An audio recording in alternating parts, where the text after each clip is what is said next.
ये कहानी है ईमानदार रामू की, जो दूध बेचकर अपना गुजारा किया करता था।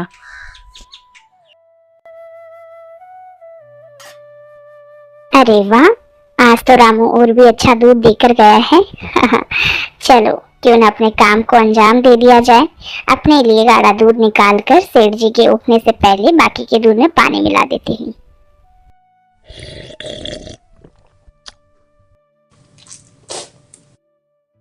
छी छी छी छी छी, ये कैसी चाय बनाई है इस औरत ने। सुबह सुबह पूरा मूड खराब कर दिया। अरे सुनती हो, ये क्या चाय बनाई है तुमने? चाय बनाई है या गर्म पानी? इससे तो अच्छा होता तो मुझे सिर्फ गर्म पानी दे देती, मैं वही पी के संतुष्ट हो जाता। बनाई है चाय बड़ी। ये सब सुनकर सेठानी अंदर से दूध का बर्तन हाथ में लेकर बाहर आती है। ये सुबह सुबह कैसी चिल्लम चिल्ली लगाई है तुमने। ये देखो तुम्हारे रामू को दिया हुआ दूध, इसे देखो और फिर कहना चाय कैसी बनी है। दूध की जगह पूरा रामू पानी देने लगा है आजकल। इस रामू को तो आने दो, कल देखता हूँ इसे कल मुझसे कौन बचाता है। इतनी बेईमानी और वो भी मुझसे। आने दो इसे।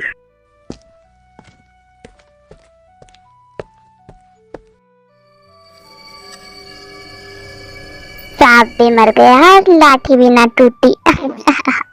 इसका मतलब सेठ जी को एक बार फिर बेवकूफ बनाने में कामयाब हो गई। अब रामू खाएगा डांट और मैं खाऊंगी मलाई। इससे पहले सेठ जी आते हैं, मैं जल्दी से अपना दूध खत्म कर लेती हूँ। दूसरे दिन सुबह सुबह रामू दूध बेचने निकल जाता है और उधर सेठ भी उसका इंतजार कर रहा होता है।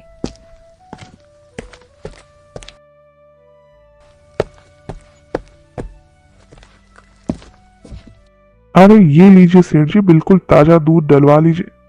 अरे बंद करो तुम्हारा ये ताजा दूध का नाटक। पता नहीं दूध देते हो या पानी। पैसे किस बात के लेते हो तुम, पानी के या दूध के? अगर ऐसा ही चलता रहा रामू तो तुम्हारा एक दिन दूध बंद करवा दूंगा मैं।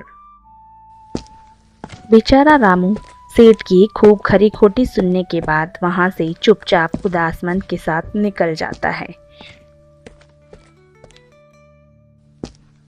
एक दिन सेठ जी शहर से लौट रहे होते हैं कि उनके रास्ते में पैसे गिर जाते हैं और उनको पता नहीं चलता। लेकिन रामू पीछे से आ रहा होता है। उसने देखा सेठ जी के पैसे गिर गए। रामू ने उन पैसों को तुरंत उठाया और अपने घर को आ गया। अरे आ गए आप बैठिए, हाथ मुंह धोइए, मैं आपके लिए चाय बना। अरे ये पैसे किसके हैं? इतने सारे पैसे ये कहाँ से आए ये? अरे तुम घबराओ मत, बैठो शांति से, कुछ नहीं हुआ। ये सेठ जी रास्ते से जा रहे थे तो उनके पैसे गिर गए हैं। मैं अभी जा करके लौटा के आता हूँ, वो परेशान हो रहे होंगे। अरे आ गए आप, आज तो बड़ी देर कर दी आने में, इतना टाइम कहाँ लगा दिया? सेठ जी बेचैनी के साथ सेठानी को सारी घटना बताते हैं। अरे क्या बताऊं तुमको, शहर से लौटते वक्त रास्ते में सारे पैसे गिर गए। तभी रामू उन पैसों को बैग में भरकर सेठ के घर लेकर आता है। अरे सेठ जी घबराइए नहीं, ये रहे आपके पैसे। आपके पैसे गिर गए थे, मैंने रास्ते में आपको आवाज भी लगाई थी, लेकिन आपको शायद सुना नहीं।